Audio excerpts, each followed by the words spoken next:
Hello everyone, this is your girl TR from FreeYourMind.com.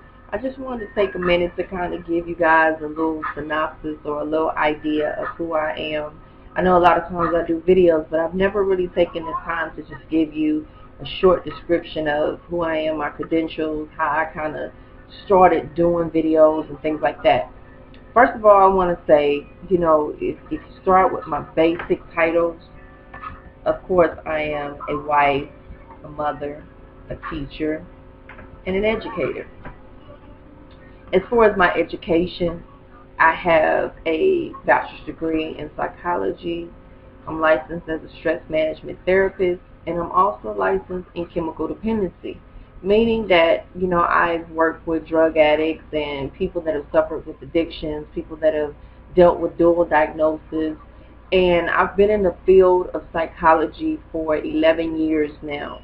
I've been working in the criminal justice system, within the criminal justice system, for 11 years now. So I have a little bit of experience working with people that have different illnesses, different mental illnesses. It has been a long road. There are some days that is very difficult, but anything worth having is worth working for. And I tell people all the time, with each level is a new devil, which means you're going to have to progress to another level. You're going to have to push. There were times when I was going to school, and some nights I would come home and I was so tired, I would just lay my head on the kitchen table and I'll just fall asleep, or, I would just be in tears because I was so tired. But I knew I had a final exam the next day. I knew I had to study. But the moral of the story is you got to be willing to pay the price. Nothing's going to come easy. And there were times when there were friends that were out there partying and having a good time, but my thoughts was, I was always focused on home. I was always focused on the future, being financially stable, having a place to come home to, and being able to have money in the bank in case I needed it. I always say, it's better to have money and not need it than need it and you don't have it. So I kind of focused on my goals and my career at an early age, and I took time to say, let me concentrate on this. During the times when I had a lot of trials in my life, I took that time and I focused on my studying and I focused on my work just to basically give me something to do. As far as my job, I'm a program director at a drug treatment center, and I work my way up from a counselor intern, to a licensed chemical dependency counselor. From there to what we call a clinical supervisor or a senior counselor. I thank God for favor on my life. I never thought I would have gone any farther than an assistant director, because being a director is a lot of work. It's a lot of work and it's a lot of stress at times. But it's not what happens to you, it's what happens for you. If God brings you to something, that means you have the ability to be brought through that same thing. So in my position, I had to just stay close to God. There's many times when, I didn't know where to start. It was like, Lord, where do I begin? There were times when, of course, I had friends and I had foes. I had people that may, be on your side, and people that may talk behind your back. But at the end of the day, I had to keep it moving, and I'm still keeping it moving. So I consider myself a survivor. I've been through a lot over the years, and I've learned you can get some of the people to like you some of the time. You can get all of the people to like you some of the time.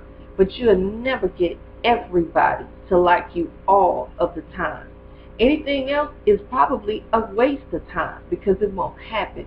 And I had to get to the point where I was just confident in myself. And I just believed in myself. And I still have my struggles. I still have my days where I just got to keep pushing. But it always prepares me for the next level. Whatever it is that you're going through right now, it's probably preparing you for the next level. Because if you can't make it on the level that you're on now, you'll never be able to go any further. And another thing for me, I had to learn through life's lessons to connect the dots. And what I mean by that is, everything that happens in our life happens for a reason. We have a gift and we have a purpose. And our purpose is connected to our pain. Of course, I grew up in a home that was very dysfunctional with alcohol abuse. I grew up in an area where there was drug abuse. I was raised in South Central LA, but I grew up to become a drug counselor. Yes, I grew up in that dysfunction, but now I help other people stay off drugs and stay off alcohol and train the counselors on how to be more productive in multiplying, because you reproduce after your own kind. So now that God has blessed me to do that, I'm able to reproduce more people that are productive counselors and are getting out there helping to be a part of society. Yes, I did grow up in South Central where there were a lot of gangs. There was a lot of violence. But now I work with people that are incarcerated, that are drug addicts. Some people have been incarcerated in their lifetime anywhere from 6 months. I think the most I've seen in my department, in my facility, is a guy that's been incarcerated for 30 years. So some of these guys have been locked up for a long time. But I probably wouldn't be as productive in what I'm doing if I hadn't gone through some things. Yes, these things were painful, but when we focus on the purpose behind our pain and stop focusing on being a victim and woe is me, we can take that, tap into it, connect the dots, and be able to walk in who we were designed to be.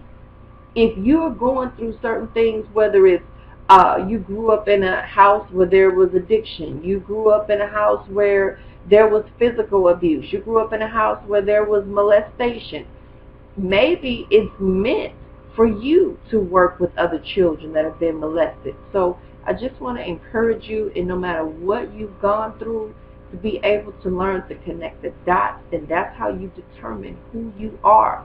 Yes, I talk about God, but I do not proclaim to be a minister. And I say that because sometimes people can be overly critical. It's like if you say you're a minister or a pastor, they put you under a microscope and they expect you to be perfect, to be a perfect person. I'm the first one to say I'm not perfect. I like to teach. I like to educate. No matter how much I say, I'm just going to keep it on a secular level and talk on a basic level. God always comes out some kind of way because that is who I am. So I refuse to be ashamed to talk about God, because God is the one that I say equipped me and helped me to be who I am today. So to get here today and disown God would be very, very difficult for me. So I just wanted to clarify that in case somebody thought that, I was proclaiming to be a minister or proclaiming to be an evangelist or something. I've never said that. I proclaim to be an educator, a teacher, and a servant of God. So on that note, this is your girl, TR. Much love. Peace.